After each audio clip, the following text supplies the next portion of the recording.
Insyaallah kita akan membahas pertanyaan masih seputar wudhu. Ini ada pertanyaan dari teman-teman tentang bagaimana hukumnya wudhu di kamar mandi atau wudhu di toilet. Karena tidak semua orang punya ruangan khusus untuk wudhu. Dan memang anehnya kita ini ya.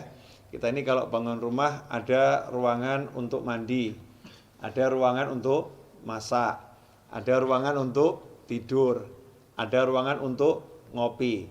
Tapi untuk ibadah yang paling penting sholat, musola enggak ada. Kemudian fasilitas untuk sholat, wudhu juga tidak disediakan khusus. Ini kita kelemahannya. Menyikapi hal itu, maka timbul pertanyaan, kalau wudhunya tidak di ruangan khusus, ya tidak di ruangan khusus untuk wudhu atau enggak punya padasan. Kalau orang Jawa dulu punya padasan ya, gentong yang ada lubangnya di bawah, taruh di halaman untuk minum atau untuk wudhu.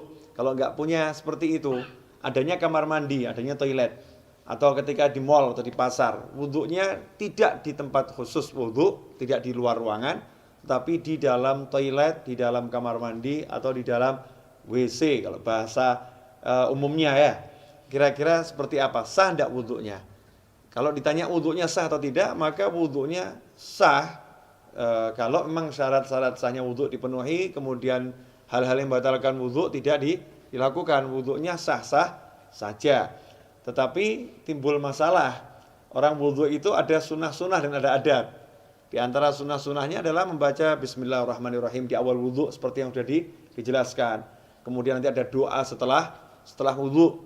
Dan ada adab-adab yang diajarkan oleh para ulama. Ada ulama-ulama yang menyusun doa-doa ketika basuh wajah, doa ketika berkumur, doa ketika membasuh tangan, doa ketika membasuh kaki, seperti yang dijelaskan oleh Imam Ghazali dalam kitabnya Bidayatul Hidayah. Jadi memang doa-doa itu tidak diajarkan Rasulullah SAW, tapi orang diajarkan untuk berdoa kapanpun ya.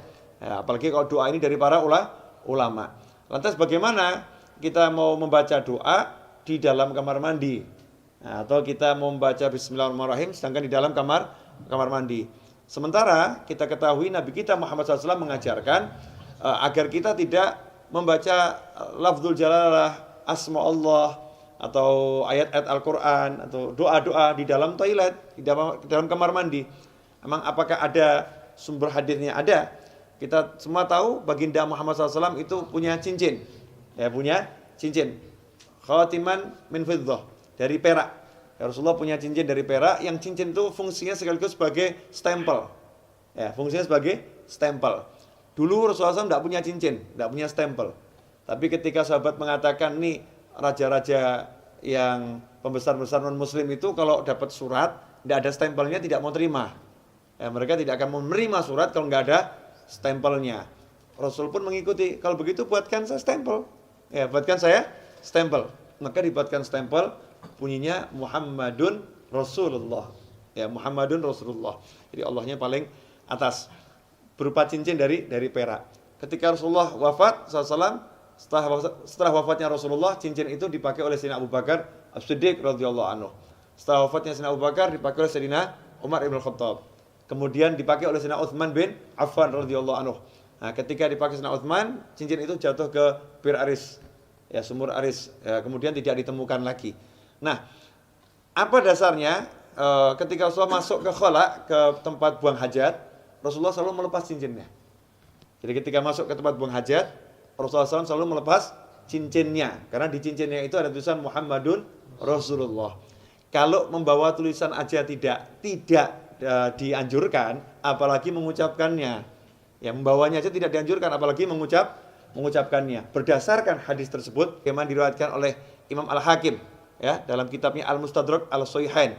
Di situ beliau menyatakan, anna Rasulullah labisa khatiman naksuhu Muhammadur Rasulullah fakana idza dakhala al-khala wada'ahu. Kata Al-Hakim dalam kitab Al-Mustadrak, Az-Zuhri menyebutkan bahwasanya Rasulullah SAW punya cincin yang tulisannya adalah Muhammadun Rasulullah. Idza dakhala al-khala wada'ahu. Kalau masuk ke khala, ke toilet, Rasulullah SAW selalu melepaskan cincinnya tersebut.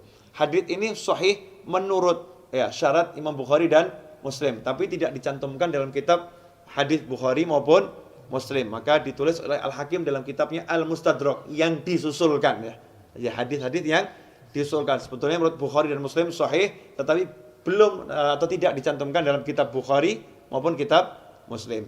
Nah, hadis ini menunjukkan memang kalau masuk kamar mandi jangan bawa tulisan yang mengandung nama Allah atau nama Rasulullah Shallallahu Alaihi Wasallam. Dari sini ulama kemudian mengambil kesimpulan kalau membawa tulisan nggak boleh, apalagi membacanya. Bukan haram ya, tidak boleh dalam arti tidak beradab atau kurang sopan. Karena itu seyukyanya jangan berwudu di toilet, seyukyanya. Cari tempat wudu yang memang betul-betul untuk wudu. Kalau tidak adanya toilet, barulah silahkan wudu di toilet atau di kamar mandi atau di WC.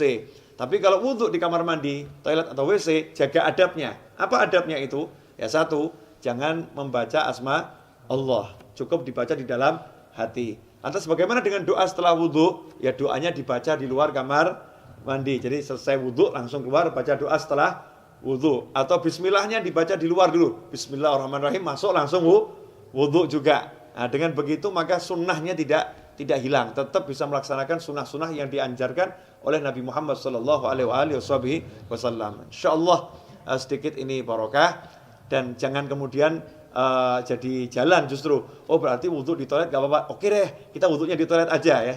Jangan seperti itu.